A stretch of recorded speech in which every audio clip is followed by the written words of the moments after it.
Nouveau bilan lecture et c'est parti. On commence chez Kana avec le 3e tome de 4 frères pour moi.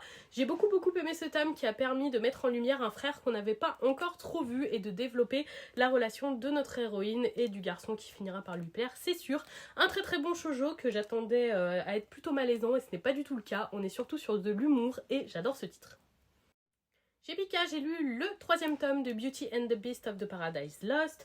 J'ai plutôt bien aimé ce tome qui remonte un peu cette série dans mon estime. On a eu beaucoup de révélations très intéressantes, ce qui pique ma curiosité pour la suite. De chez Nominobi, j'ai lu le 3e tome de Bibliophile Princess et c'est définitivement un manga à lire. Un super manga avec une relation amoureuse mais surtout une ode à la lecture. L'anime n'était pas bon du tout mais je suis vraiment contente de lire le manga, il est super. De chez Michel Lafon, ensuite j'ai lu la moitié de la série La Peste, donc les 2 premiers tomes. C'est tiré du roman très connu d'Albert Camus que je n'ai jamais lu pour ma part et c'est un coup de cœur. Je trouve ce récit absolument captivant, j'ai adoré les 2 premiers tomes, je trouve ça trop intéressant et j'ai très envie de savoir la suite.